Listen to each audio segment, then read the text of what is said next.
자, 새해 첫 수요 집회를 맞아서 오늘은 광야 이야기 8번째 시간 양과 염소에 대해서 함께 살펴보도록 하겠습니다. 광야의 백성 이스라엘 백성들의 원래 주업은 바로 목축업, 양을 치는 그런 일을 주로 많이 했습니다. 그러다 보니 이 히브리어에는요, 양을 뜻하는 단어가 무려 9개나 된다고 합니다. 우리는 그냥 양 하나로 끝인데요. 그들에게 양은 9가지나 단어가 있다라고 합니다. 그리고 성경에 주로 등장하는 양은 특별히 꼬리가 아주 굵고 넓은 아주 특이종이라고 합니다. 그래서 전 이 발음도 못하겠어요. 오비스 라티카 우다타라는 그런 종의 양인데 이 양은 꼬리가 기형적으로 다른 양들보다 큽니다. 그래서 꼬리의 무게만 무려 11kg 이라고 합니다. 엄청 무겁죠. 그래서 양의 기름진 꼬리가 손님을 대접하는데 최고의 별미 음식이었고, 희생제사를 드릴 때에도 기름진 꼬리가 아주 최고의 제물로 그렇게 비춰졌습니다. 자, 기름진 꼬리라는 본문이 성경에 이렇게 나와요. 자, 여기 보시면 사진 보이시죠? 꼬리가 저렇게 굵고 크대요. 어떻게 다니나 몰라요.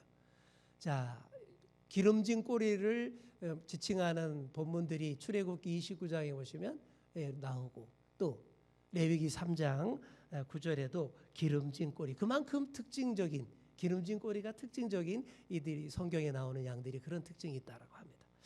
이렇게 꼬리가 특히 크고 무거운 양이 성경의 주인공입니다. 그리고 자, 성경에서 양과 함께 늘 세트로 같이 등장하는 동물이 또 있죠. 뭐예요? 염소입니다. 염소. 성경에는 양과 염소에 대한 이야기가 굉장히 자주 등장을 합니다. 자, 여러분 한번 물어볼게요. 여러분은 양이 되고 싶습니까? 염소가 되고 싶습니까? 당연히 양이죠. 그죠? 양이 되고 싶죠. 어느 큰 교회에서 성도들을 대상으로 설문조사를 했대요. 설문조사 중에 이런 질문이 있었대요. 당신은 자신이 양이라고 생각합니까? 염소라고 생각합니까? 이렇게 질문을 했더니 무려 90%의 성도님들이 나는 양이에요. 다 자기는 양이라고 그렇게 대답을 했다라고 합니다. 다 양이 되고 싶은 거죠. 자, 그런데 더 재미있는 것은 다른 사람을 가리켜서 그 사람은 양이라고 생각합니까? 염소라고 생각합니까? 라고 질문했더니 이번에는 90%의 성도들이 그 사람은 염소예요. 이렇게 대답을 하더라는 거예요. 자신은 다 양이라 그러고 남들은 다 뿔난 염소라고 보는 것이 우리 한국교회 성도들의 공통점인 것 같습니다. 자, 이렇게 양과 염소는 대조적인 이미지를 가지고 있어요. 다들 염소는 싫어하고 양을 좋아합니다. 그리고 우리 목사님들도요, 다 온순한 양만 데리고 목회를 하고 싶어 하십니다. 양과 염소의 차이는 멀리서 봐도 한눈에 봐도 딱 차이가 나요. 누가 봐도 양은 딱 뭉쳐서 다닙니다. 딱 뭉쳐서 다닙니다. 근데 염소는 흩어져서 개별적으로 돌아다닙니다. 자, 양들이 뭉쳐 다니는 이유는 이렇다고 합니다. 양들이 더위에 약하기 때문에 뭉쳐 다닌대요. 아니, 더운데 왜 뭉쳐 다닐까요? 우리는 정반대 아닙니까? 우리는 더우면 어떡합니까? 떨어져. 근처에도 못 오게 하고 손도 못 대게 하잖아요. 그런데 이스라엘의 광야의 더위는 우리랑 다르기 때문입니다. 광야의 태양이 너무 뜨거워요. 살인적으로 뜨겁게 괴롭힙니다. 그래서 더위에 약한 양들이 다른 양의 그림자 속에 푹 자기 머리를 집어넣어서 그늘을 만들어서 살아남으려고 그러는 거예요. 그러니까 태양이 뜨겁지만 그쪽은 워낙 건조한 날씨이기 때문에 일단 그늘에만 들어가면 시원해요. 그러니까 어떻게 하든 그늘 만들려는 겁니다. 다른 양들 속에 머리를 집어넣고 햇빛을 가려서 시원하게 그렇게 다니려는 그런 특징이 있기 때문에, 그래서 더울수록 뭉쳐 다닌다라는 거예요. 자, 반면에 염소는 더위에 아주 강합니다. 그래서 광야의 그 떼약볕에도 아랑곳하지 않고 혼자 개별적으로 마음 놓고 뛰어다닙니다. 혼자 신나게 여기저기 돌아다녀요. 그리고 양들은 목자 뒤만 졸졸졸졸 따라다니는데 이 염소는 목자 앞으로 막 앞질러서 막 돌아다녀요. 먹고 싶은 풀이 있으면 목자의 도움을 전혀 바라지 않고 혼자 가서 막 제멋대로 앞서갑니다. 이러다 보니 이런 염소들이 사고도 많이 치고 낭떠러지에 떨어져서 많이 죽습니다. 광야에서 발견되는 동물의 뼈는 양의 뼈보다 염소의 뼈가 압도적으로 많다. 까불다가 그런 거죠. 까불다가 목자보다 앞서가다가 혼자 나서다가 낭떠러지와 골짜기가 많은 유대 광야에서 그렇게 많이 떨어져 죽는다라는 얘기죠. 자, 일단 이것은 염소의 아주 안 좋은 성품입니다. 여러분, 우리 인생이 이러시면 안 돼요. 목자보다 앞서가는 인생, 그 결말이 이렇다는 거 우리가 꼭 아셔야 됩니다. 반드시 우리의 목자이신 예수님을 잘 따라다니시는 그런 새해가 되시기를 소망합니다. 자, 개별적으로 돌아다니는 염소에 비해서 늘 뭉쳐다니는 양들은 그래도 비교적 다루기가 쉬워요. 하지만 이 순한 양들도 때로는 이탈해서 목자의 애간장을 태울 때가 있습니다. 양은 남에게 해를 끼치지는 않는 동물이지만 그 대신에 이 양이 호기심이 그렇게 많대요.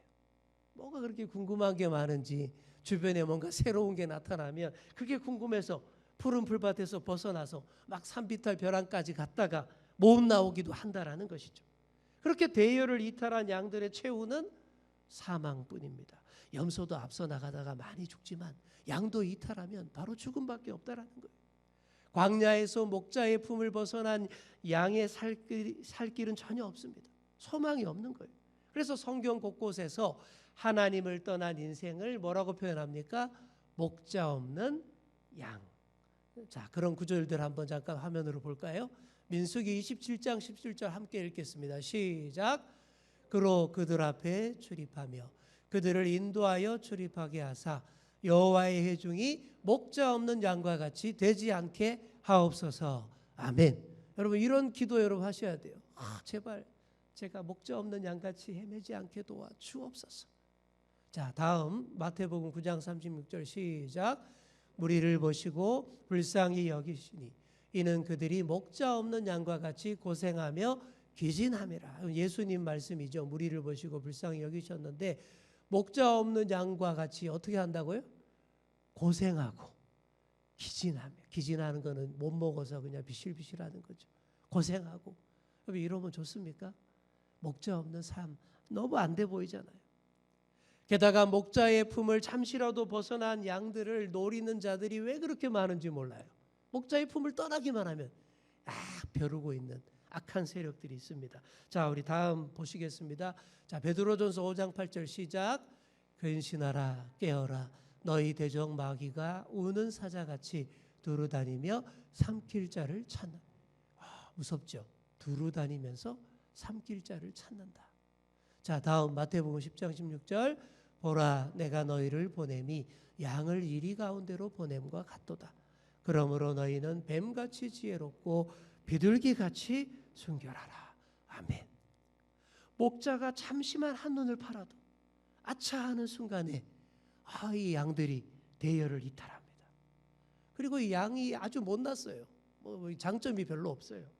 주위 환경에 대한 공간 인지력이 전혀 없고 눈도 너무 나빠서 제대로 보지도 못하고 자신에게 찾아오는 위험을 빨리 깨닫지도 못합니다. 또 다른 동물들처럼 아주 큰 소리로 울부짖을 줄도 모릅니다. 소리라도 크면 목자를 찾는 소리 부르짖으면 좋겠는데 그러지도 않아요. 양 어떤 소리 냅니까? 맨날 매 이러고 말죠. 그죠? 늘 이러고 다닙니다. 힘이 하나도 없어요. 작은 소리만 내고 다녀요. 그러다가 진짜 위험한 상황이 되면, 무서운 상황이 되면 양들은 새파랗게 질려서 꼼짝도 못하고 그때부터는 아무 소리도 못 내고 침묵 모드로 들어갑니다. 그게 우리가 잘 아는 구절 이사야 53장 7절이에요. 여기 보시면 그가 곤욕을 당하여 괴로울 때도 뭐라고 돼 있어요? 그의 입을 열지 아니하였어. 그다음 마치 도수장으로 끌려가는 어린 양과 털 깎는 자 앞에서 뭐라고요? 잠잠한 양같이. 양이 왜 이럴까요? 너무 절박하게 무서워지면 이렇게 얼어버리는 게 양입니다. 찍소리도 못하고 그냥 이렇게 돼요. 우리도 좀 그렇잖아요. 진짜로 무섭고 놀라면 오히려 아무 소리 못하고 얼어버리지 않습니까? 양이 딱 그래요. 입을 열지 않고 그냥 죽음 속으로 들어가는 거예요. 그러니 이 양이 희생양으로 잘 쓰이는 동물이 되는 거예요. 조용하게 죽음을 받아들이고 제물이 되어버리니 그 희생제사 예배 분위기를 망치지 않고 조용하게 제물로 바쳐지는 그런 훌륭한 희생제물이 되는 그런 동물이 바로 양입니다. 자, 반면에 염소는 여러모로 골치 아픕니다. 목자를 무시하고 목자를 앞서서 막 나아가는데 그런 염소들을 목자들이 다루는 방법이 있어요. 주로 뭘로 다루냐 하면요, 바로 물맷돌입니다. 여러분 물맷돌 아시죠? 자, 그림 보시면 줄과 천을 이용해서 안에다 돌을 딱 이렇게 감싸서 빠른 회전을 통한 원심력으로 돌을 빠르게 멀리 던지는 그런 무기. 옛날에는 이 무기가 아주 효과적이었어요. 그래서 많은 군대들이 이런 돌팔매 부대를 운영하기도 했습니다. 자, 여러분 물맷돌 하면 누가 제일 먼저 생각나요? 다윗. 다윗의 주무기가 물맷돌이었잖아요. 시골의 초라한 그런 목동이에 불과했던 다윗이 그 물맷돌 솜씨 하나로 뜬 거예요. 아무도 못 당할 것 같던 블레셋의 거인 장수 골리앗을 그 물맷돌 한 방으로 그냥 보내버리지 않습니까? 그 물맷돌이 얼마나 강력했던지 사무엘서에 보면 돌이 날아가서 골리앗의 이마에 박혔다라고 되어 있어요. 그냥 맞고 떨어진 게 아니라 박혔다. 그 정도로 아주 강력하고 효율적인 무기.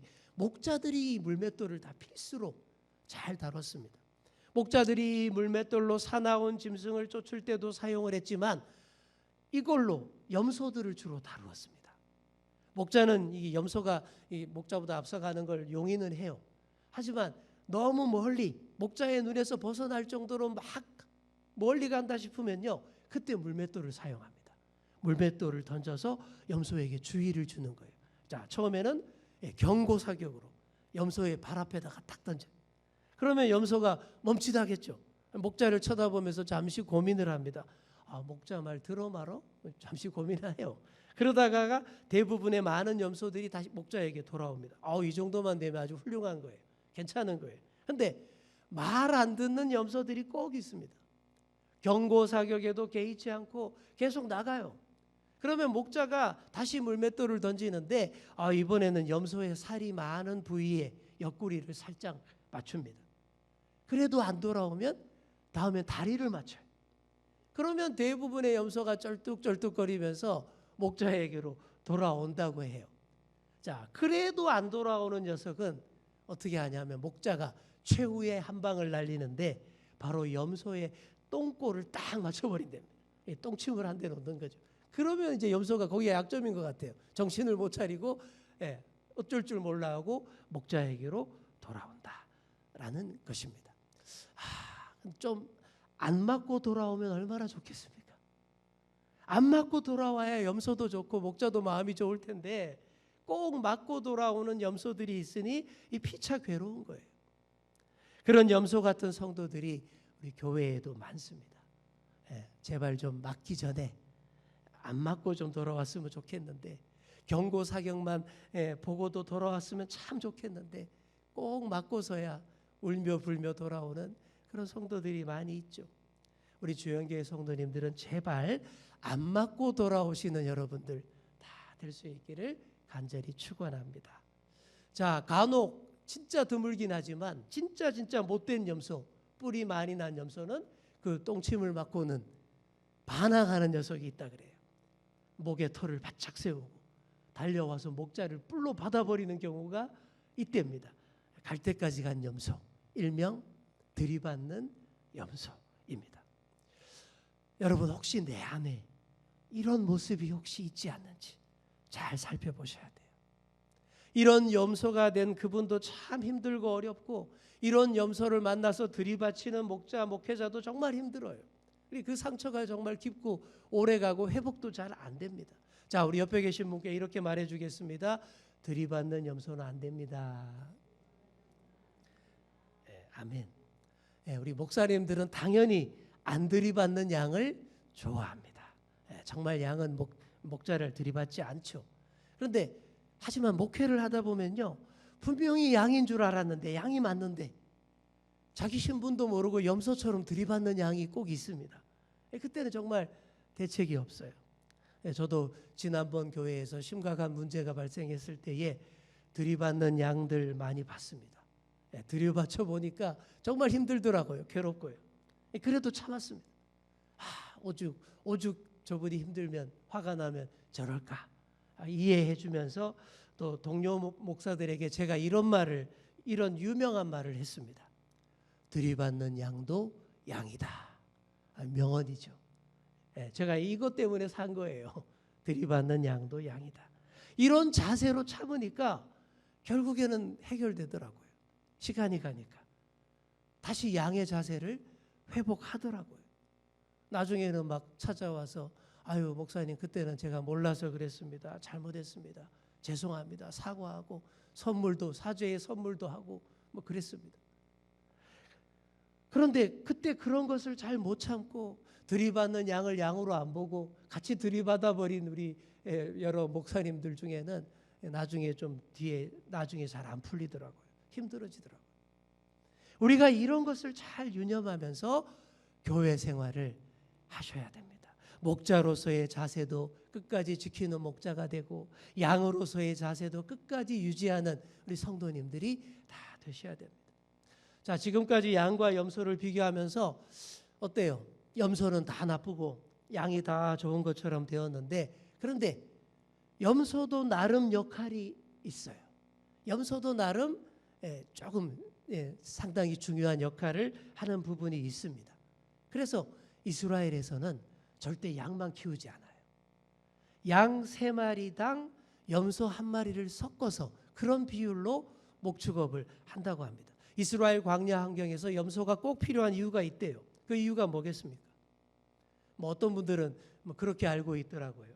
양들이 딱 뭉쳐서 다니기 때문에 가만 놔두면 숨 막혀서 죽는다라는 거예요.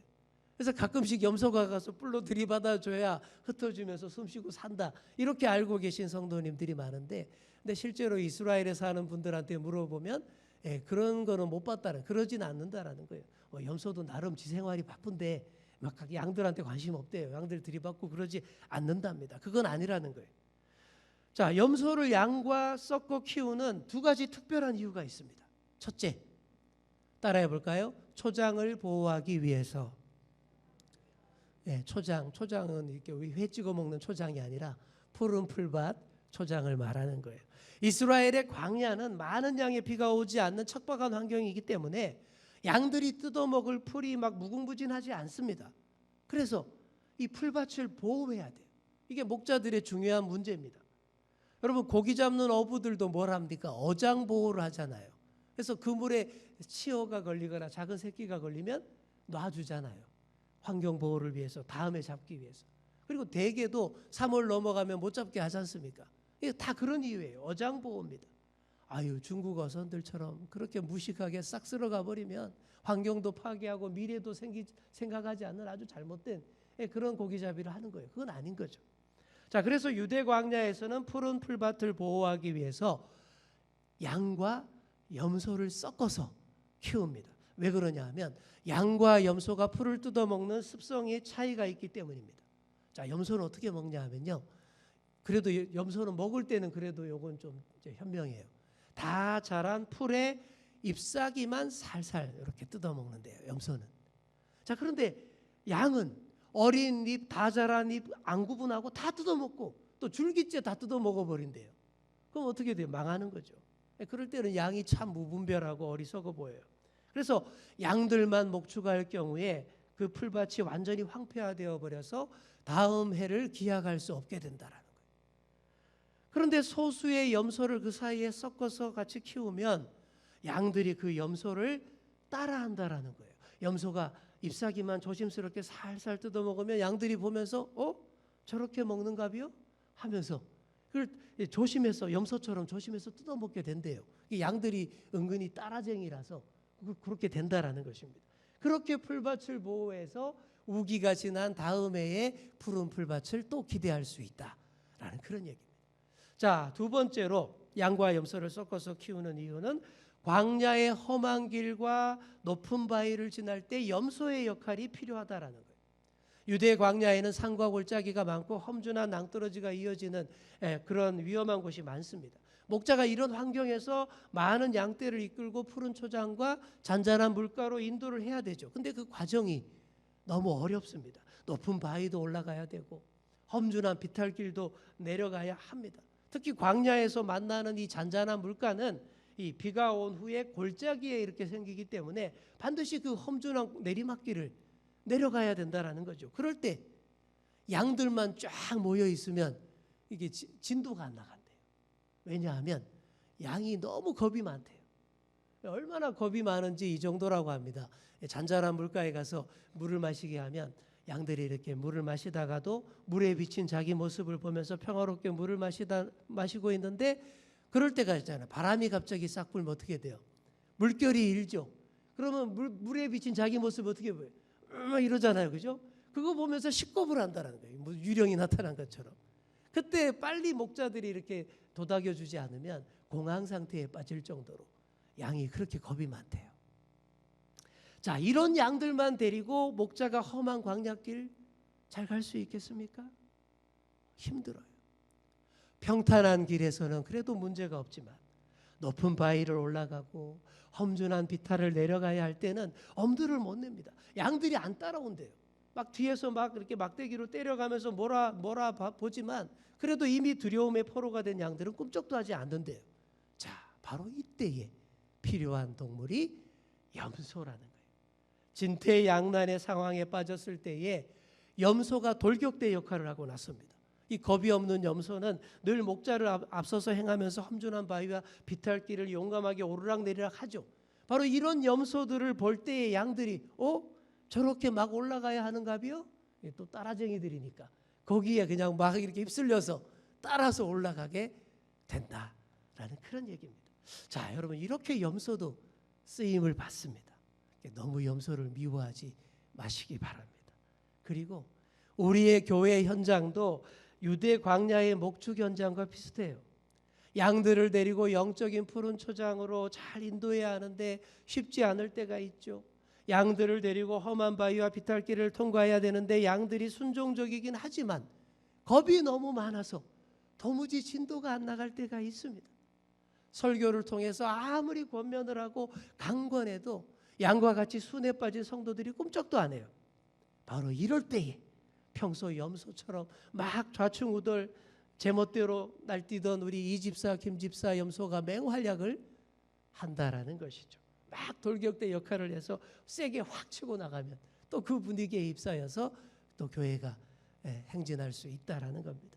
때로는 양도 목자도 못하는 것을 염소가 해내더라라는 것이죠. 자, 이런 염소 같은 성도들이 섞여 있어서 그 덕분에 나도 긴장하고 도전을 받습니다. 소심한 나도 치고 나갈 수 있습니다. 그러니 너무 염소를 미워하시면 안 돼요. 자, 이제 말씀을 마무리하겠습니다. 오늘 양과 염소에 대해서 살펴봤는데 여러분 그래도 양이 좋죠. 저도 그렇습니다. 들이받는 양이라도 양이 좋습니다. 그러니 아무쪼록 불량한 양이 되지 마시고 선량한 양이 다 되시기를 바랍니다. 그리고 우리 주위에 염소가 좀 있다고 해서 낙심하지 마십시오. 유용하게 잘 이용하고 써먹을 때가 있다라는 거죠. 그 염소로 인해 얻는 유익도 나에게 반드시 있다라는 거예요.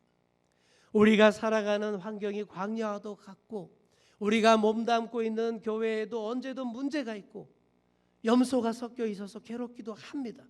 하지만 그 광야의 메마른 땅을 걸어갈 때에 한 가지만 유의하시면 돼요. 목자보다 앞서가지 않으면 됩니다. 반드시 목자의 뒤를 따라가시고 양으로서의 나의 자리를 지키시고 또 염소의 역할도 긍정적으로 바라보며 함께 할 수 있을 때에 어떤 메마른 광야도 나에게 문제가 되지 않습니다. 반드시 잔잔한 물가 푸른 풀밭으로 나아가게 될 줄 믿습니다.